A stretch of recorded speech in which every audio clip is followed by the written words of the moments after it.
Hey, what's going on YouTube? It's your boy Sion, and today's video is going to be a side-by-side of me watching a conversation between C.S. Lewis and J.R.R. Tolkien, and one which a lot of people think that is the pivotal conversation that turned C.S. Lewis from skeptic to Christian. So, let go.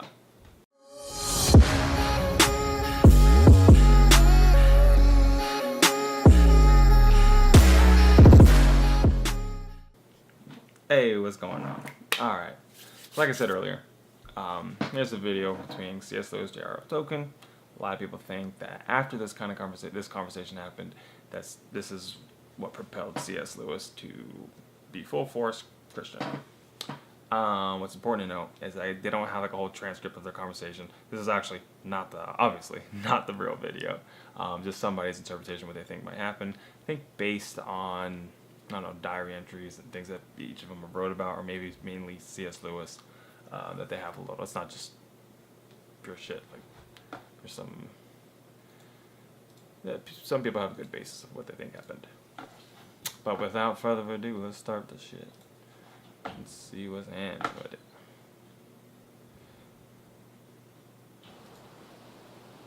Fairy stories, which I think is rather ridiculous. After all, the magic of myths or fairy stories is not an end in itself.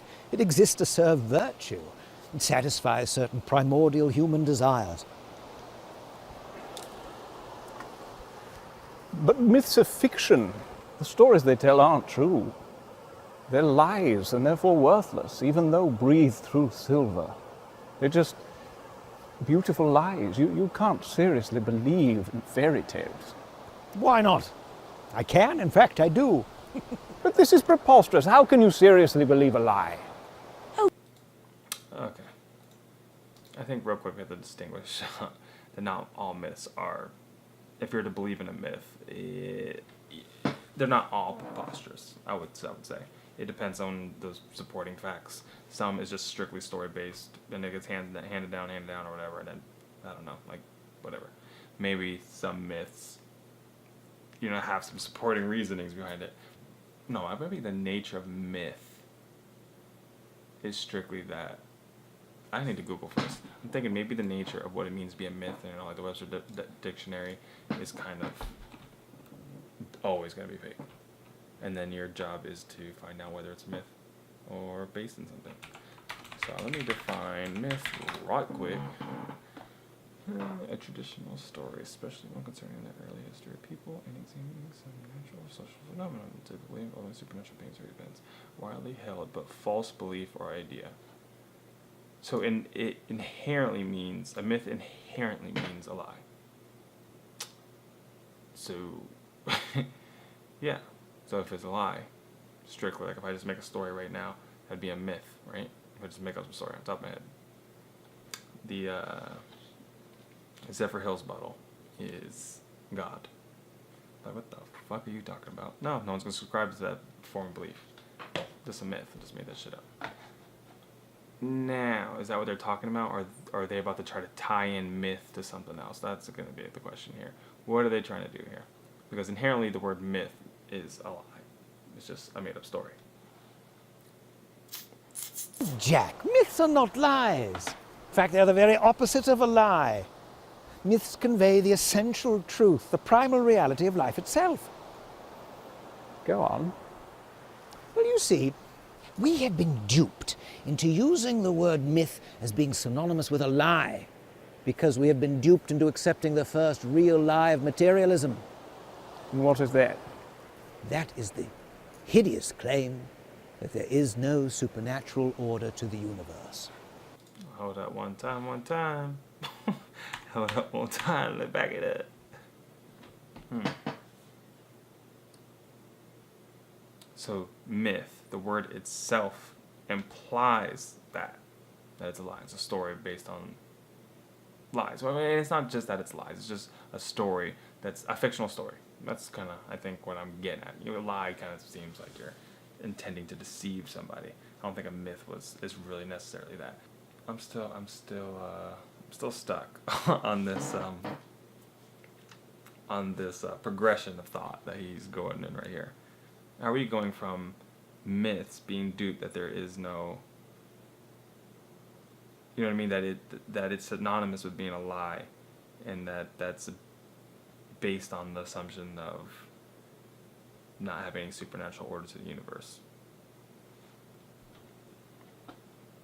There I'm is following you, my no boy. supernatural order to the universe. The materialists have imprisoned us in a world of mere matter, of physical facts, divorced from and devoid of metaphysical truth. I agree. Yeah. I think that science community is almost a counter, I don't know, like a counter argument that like them pushing that argument is in to counteract that of the Christians or like religious people or religious that are pushing their ideas, because they're pushing so hard saying that this is the way it is, or not saying they're pushing so hard, but they push these ideals, and it pushes ideas of what it is, what is the universe, what that it was created by God, and this is the way it is, and you have to be saved, and so on and so forth, and God is this way, and you have to live this way, and this is the truth. Don't question too goddamn much, etc., etc. And the science part of it is looking at that and like, that's bullshit, but then stopping the idea there, not pursuing everything else that could be the truth. There's other things like metaphysical things like he's talking about. There is a lot of this consciousness. Let's explore that. Maybe the scientific method might not be the best method in exploring these kind of things. Maybe because it's not tangible. Maybe the nature of consciousness is kind of evolving and changing, or has different states at different times, and it's harder to replicate. So like when you're using scientific method, maybe you can't kind of repeat the same things. I don't know. I'm just throwing out ideas.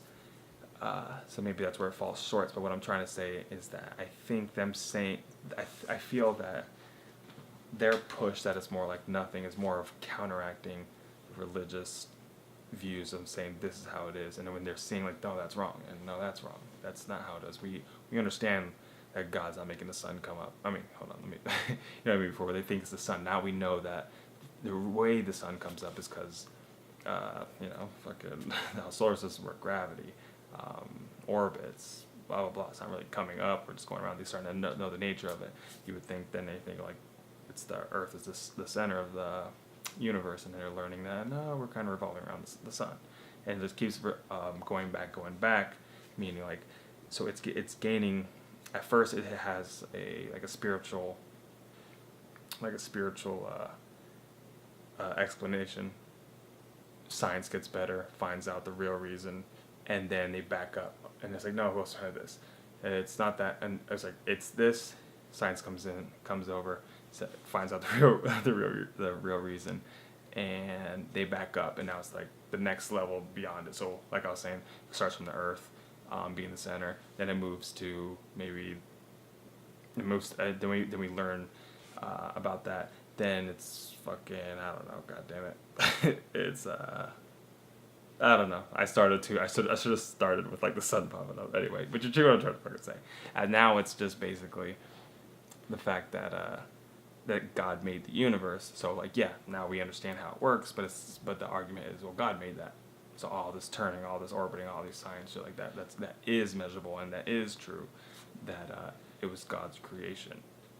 So just keep coming back. So like, if the pattern is moving you back, then maybe you haven't been right yet.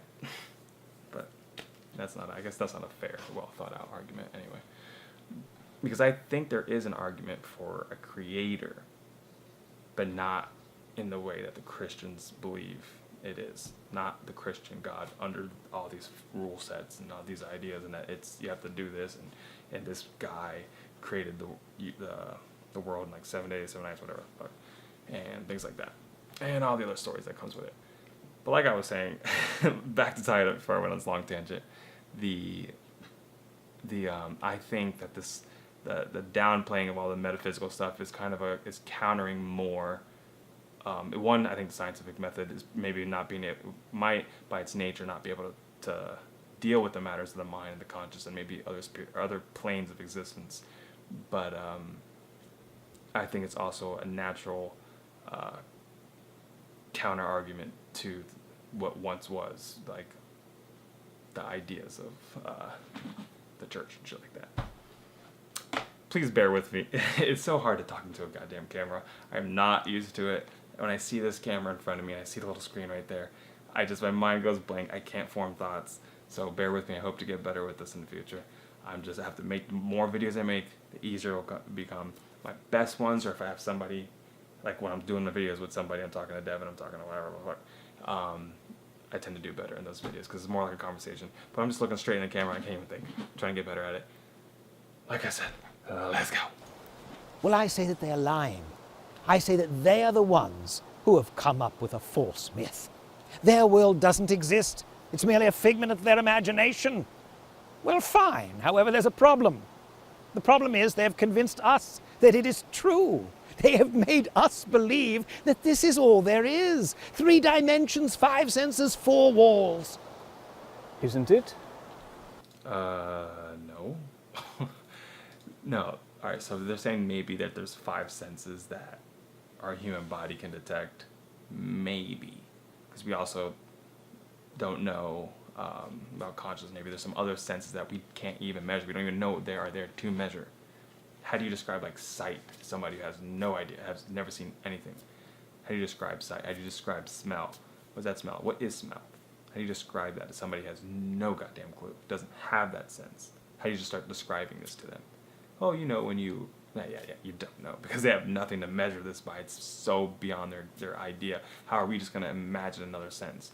The best idea we can would be with like something conscious related, some weird thing like that, but still. Anyway, like I'm saying, and even with our senses, we see in such limited ways. Let's talk about like vision. There's ultraviolet rays and all these other shit that's coming through. There's radio waves, whatever goddamn thing else. But we can't see all that kind of stuff. Right now, if you could see all the waves coming through this room, the Wi-Fi signal coming off my router over here from the other router in the living room, I'm sure this computer's emanating some shit. The camera's probably doing something, you know what I mean? And then just natural waves passing through the house, maybe from, I don't know, just radio waves, right? It would be a little hectic. But we don't see all these things, thankfully, and we just got this. So there's what I'm saying is that there's a lot more here than what we can see when we can taste, smell, whatever with our senses. There's more, so we're not getting the whole picture anyway, and that's understood. What was the other thing this guy said? Is 3 dimensions, 5... Dimensions. We can interpret other dimensions. I think scientists say to like 10, something like that. But like it's so hard to even begin to fathom like even the 4th dimension because we can't. It's hard to think like you can think down in terms of what a 2nd dimension is, what a 1st dimension is. Like a 1st dimension is just a point, like a straight line. A 2-dimensional is just going to be a plane. Meaning if you lived on a plane, you would just be able to go like, well, it depends on your whatever. But you would be like, say if I lived on a plane like that, I can just go this way or this way. That's my movement. How do you tell them that there's this way and this way to height, width? How do you take a right, take a left? All I'm doing is going up and down. That's all I got. That's all my movement. Like how do you even describe it to somebody who has no idea what this is? And then that's when you get into the third dimension. Now we're here. What other dimension could there possibly be? I can't even fathom what the fuck that it would be. I think they started saying like position through time, like time is the next element to make the 4th dimension, but I still don't quite get it. If you ever see like a fourth dimension model, like online, they'll do a little animation and it just looks like it looks ridiculous. Like I don't even know what the hell I'm watching. But anyway, so they're not stopping at just these ideas anyway. Senses, 4 walls. Isn't it? Most emphatically not. Jack, the 4 walls of materialism are the 4 walls of a prison, and the materialists are our jailers. Don't you see? They've put us in a prison a prison of four walls. They don't want us to see what's beyond those walls. They don't want us to discover what lies outside their narrow philosophy. Worse than that, they think that any attempt to escape from the prison is an act of treason. Well, wouldn't it be an act of treason against rationality to believe otherwise? Now, Jack, think for a moment. How can it be wrong for a prisoner to think of things that exist other than walls or jailers?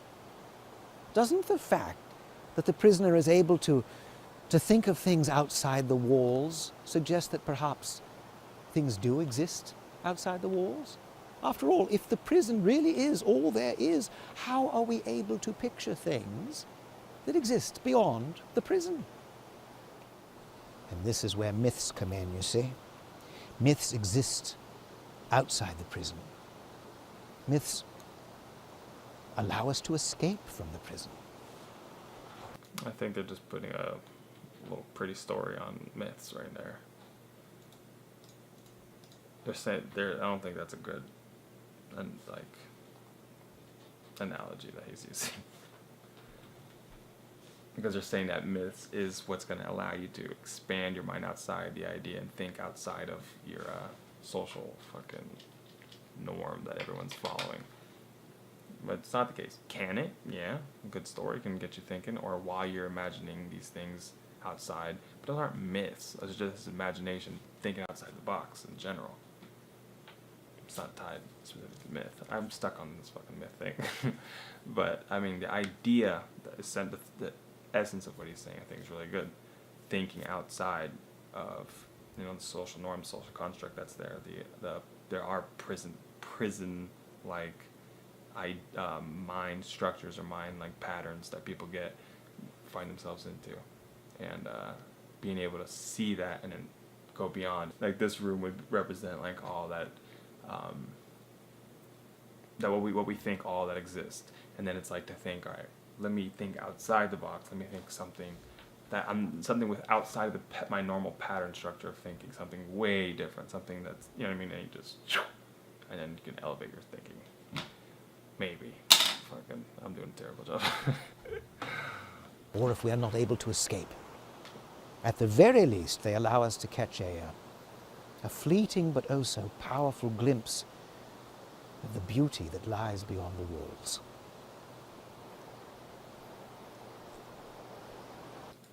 The other thing that he said earlier, that he's suggesting that some Illuminati type shit, that there's people controlling your mind, that the idea that there isn't anything else out there is a almost intentional construct to keep you in the bubble, which would almost intend that if they're trying to keep you in the bubble so you don't think outside of it, that they know that there's something else outside of it.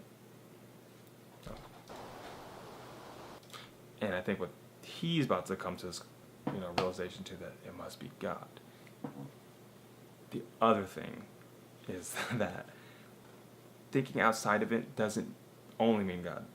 Just because you're thinking outside of that there's nothing and we're purely biological beings and whatever, and my brain is the source of everything. There is no consciousness. There's no whatever. If you think to oppose that idea, I forgot my idea. Maybe to oppose that construct does not just throw you in the your God isn't the only other option after that. There's an infinite amount of options after that. You don't have to there's not just believe or not believe. There's not only two options. There's an infinite amount of things, and I think that's the idea, is to go into that, say, yeah, let's find out for myself, and during that journey, let's see where you land. But think for yourself, and don't have other people. Don't just buy into to what other people are telling you. So don't trade one fucking construct for another one. If that makes sense. But what is it that we're meant to be glimpsing? Well, don't you see? The truth, Jack. Myths show us a fleeting glimpse of truth itself. Truth. Truth. What on earth is this truth that you're talking about? Quid est veritas? What is truth? I'm glad to see that you've entered into the spirit of the myth, Jack. You've just cast yourself into the role of pilot. Pilot? Oh, I see. You're able to believe in the lesser myths because you've already accepted the big one. Once you accept the big myth, the lie of Christ, it's easy to accept the smaller ones. All right, Tollers, I'll play the role of pilot. I need to pause this video real quick. I wash my hands of the whole One sec. I need to pause this video and restart it because my camera's about to cut out. And then I need to address this. All right, one sec. Nonsense. All right, and we back. Did the big one. Rewind this. Once you accept the big myth, the pilot. I'm glad to see that you've entered into the spirit of the myth, Jack. You've just cast yourself into the role of pilot. Pilot? Oh, I see. You're able to believe in the lesser myths because you've already accepted the big one. Once you accept the big myth, the lie of Christ, it's easy to accept the smaller ones. All right, Tollers, I'll play the role of pilot. I wash my hands of the whole nonsense. I don't know how they lost me. Well, Jack, you may be able to wash your hands, but your mind is still muddied. You're not thinking clearly at all, old chap. You're acting as if myths are mere arbitrary inventions of fiction, as if we pull them out of thin air. But what you don't understand is that we make things by the law in which we are made. We create because we are created. Creativity, imagination, is God's imageness in us. We tell stories because God is a storyteller. In fact, He is the storyteller. We tell our stories with words. He tells His story with history. The facts of history are His words, and providence is His storyline. Are you suggesting that all of history, that everything around us is all part of some divine myth? We are all part of His story. This very conversation is part of His story. How do you... But perhaps it isn't His story, perhaps it's only your story. How can you know that your story, the story that you believe, the Christian story, is any more real than the other stories? But don't you see, it isn't my story, it's His story. You're acting as if Christianity is one myth among many. It's not, it's the true myth. Christianity really happened. Jesus really existed, so did Pilate. And yet it is this true story that makes sense of all the other stories. It is the archetype. It is the story in which all the other stories have their source. Smart. And the story to which all the other stories point. It has everything. It has catastrophe and its opposite, what we might call eucatastrophe. It has the joy of the happy end point. It has everything. It has catastrophe and its opposite, what we might call eucatastrophe. It has the joy of the happy ending, the sudden joyous turn in the story that is essential to all myths. Like an eloquent spin. It has to a sublime degree this, this joy. Jesus really existed. You can do this with a lot of things. You can word certain things, like while you're making an analogy, you can word certain things to make it sound just like that. But yeah, no, I mean we are. Our life is much like a story. There's a beginning, there's plot, there's a setting, an end. Yeah, it's like the story. I understand what he's saying, and that we're in his story, and that his story is the one true story. But he's just playing a spin on words, because where are we getting story from? Why is his story the true story? He said because Jesus existed, but therefore it's true. Everything else, the whole shebang, wasn't people fucking with the Bible at all? No? Is that the story you're talking about? What? Like, I think it's 50 years before anything was even written down, or not written down, but maybe written down after his death, Jesus' death, and church had clear motives in trying to control everybody. Talking about that story? Oh yeah, okay, that makes sense. It's a story. It's good. It's good. If you want to believe it, go ahead. Just saying. Let me go back to where he started. He tells his story with history. The facts of history are his words, and providence He's is not his... saying anything. He's just putting it in, like, I mean, it's I don't want to say, like, pretty. I don't know how to say it. It's beautiful. I don't know, pretty. I don't know. It's good the way he's speaking of it. His words, his analogy. It feels good, but it's not. It doesn't really mean anything. It's not.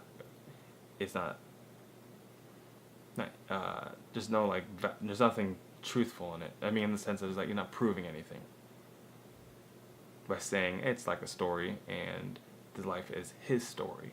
Like, okay, how do you know that? Because Jesus existed.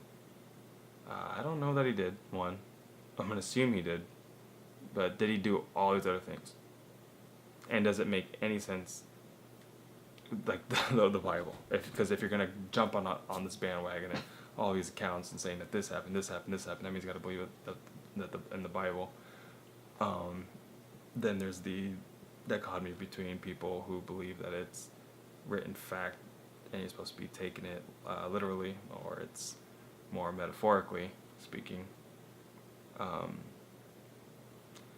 the Bible just has a whole bunch of bullshit and it's contradictory and it's clearly a control mechanism by the church and shit like that, man. So that's the story. Are you suggesting that all of history, that everything around us is all part of some divine myth? We are all part of his story. This very conversation is part of his story. What are you talking about? What the hell are you talking about? But perhaps it isn't his story, perhaps it's only your story. How can you know that your story, the story that you believe, the Christian story, is any more real than the other stories? But don't you see, it isn't my story, it's his story. It is your story. You guys created the Bible. Everything that was written down was by you guys. You have to say that it was divinely inspired. You can say that. But at the end of the day, it was humans writing the story. And then it was the Council of Nicaea, humans deciding what was going to be the collection that was going to be in the final cut of that story. The Roman Emperor, was it Roman Emperor? Yeah, Emperor Constantine. And with clear motives, because the church was fucking king back then, and clear motives of keeping everybody in there, and making sure that you had to go through the church to even get to God. There wasn't even I think it wasn't even to like Martin Luther, it wasn't even transcribed into the common language. People couldn't read it, so you had to go to church. You had to go there, and church was the only place where you can talk to God or be free and saved, and all these kind of things to get put in. And it's just controlling. As if Christianity is one myth among many. It's not, it's the true myth. Christianity really happened. Jesus really existed, so did Pilate, and yet it is this true story. I'm sorry, I don't know who Pilate is. That makes sense of all the other stories. It is the archetype. It is the story in which all the other stories have their source. That's not true. At all. One, because the resurrection and all that kind of, and the resurrection and the fucking born of a virgin, etc., were in so many gods prior to him. You had Horus. I'm not sure if Ra was. I know Horus was. Mithra. Some other shit, man. I don't know the names, but we can. If I start googling them, we'll find them.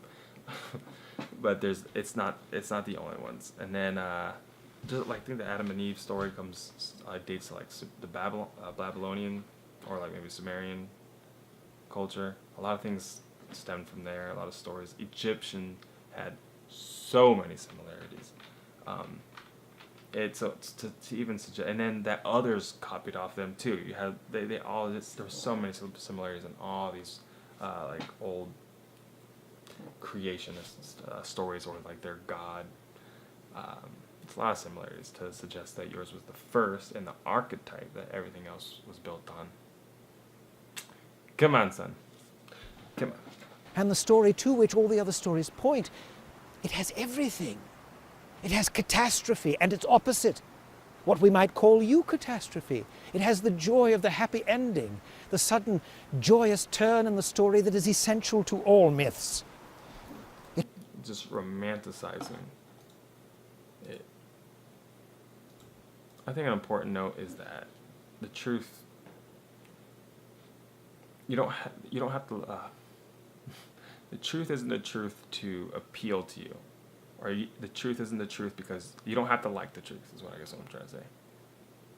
Whatever the truth is, whatever it is out there, you don't necessarily have to like it. It wasn't made for you to like it. Maybe it was, and maybe that is the truth. Ooh, interesting. I'm just saying, it doesn't necessarily have to be something you like. If you're in search of the truth, you have to take in everything and not just find whatever makes you like feel better about it. I guess you want to find out what feels good about what the truth is. Meaning, like, this resonates with me. This makes sense.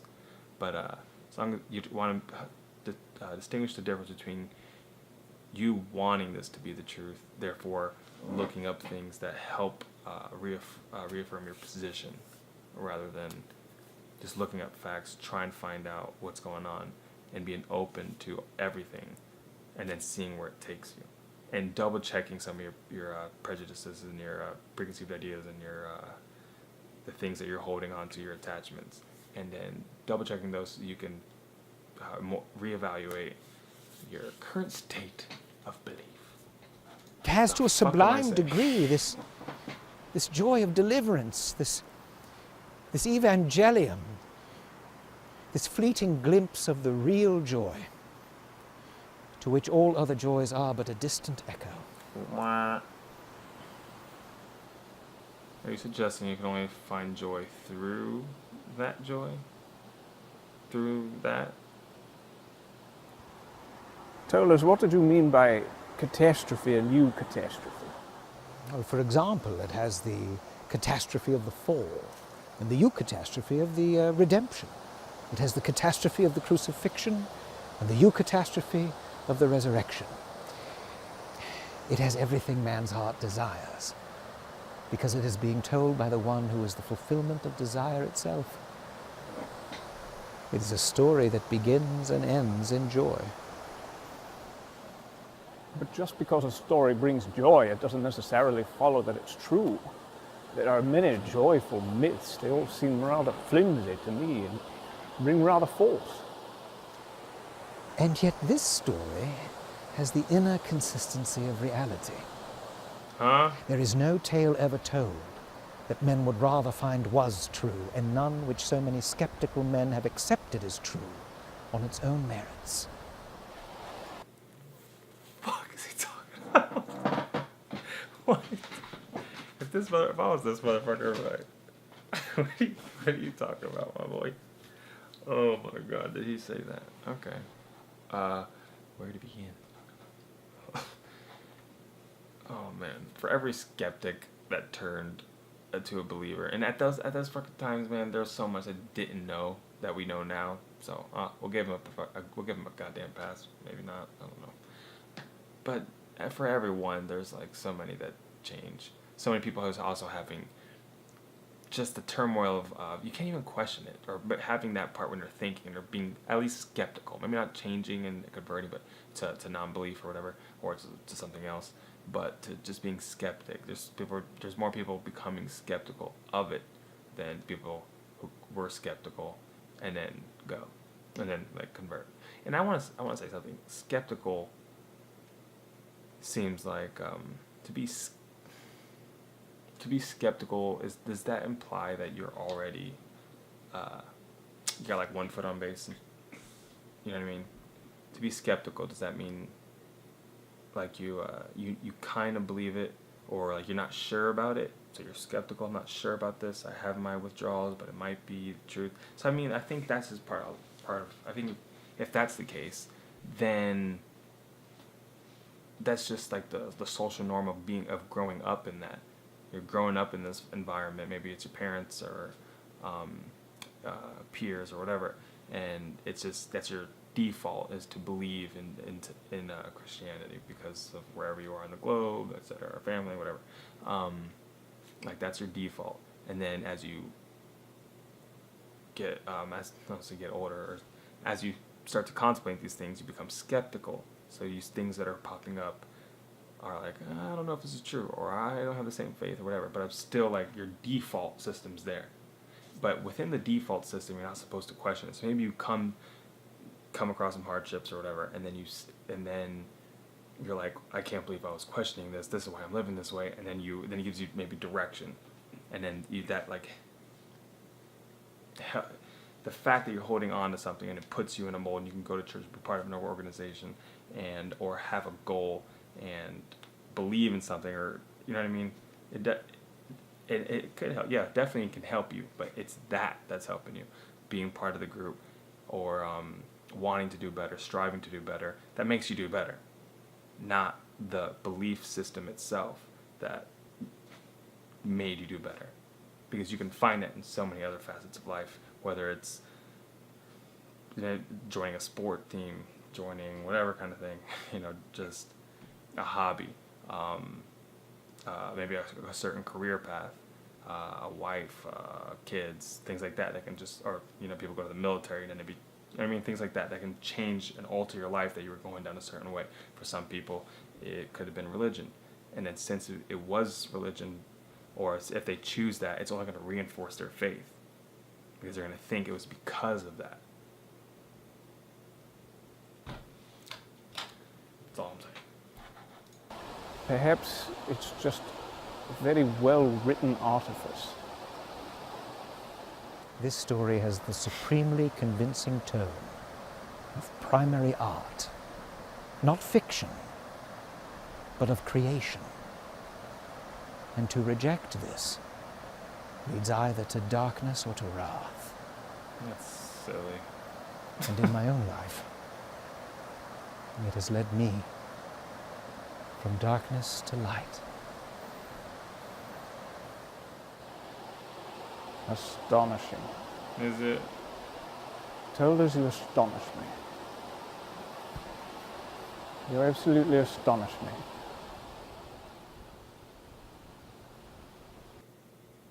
Oh, I can't fucking watch that shit. I'm just kidding. I don't know, man. You got my idea. Oh, yeah.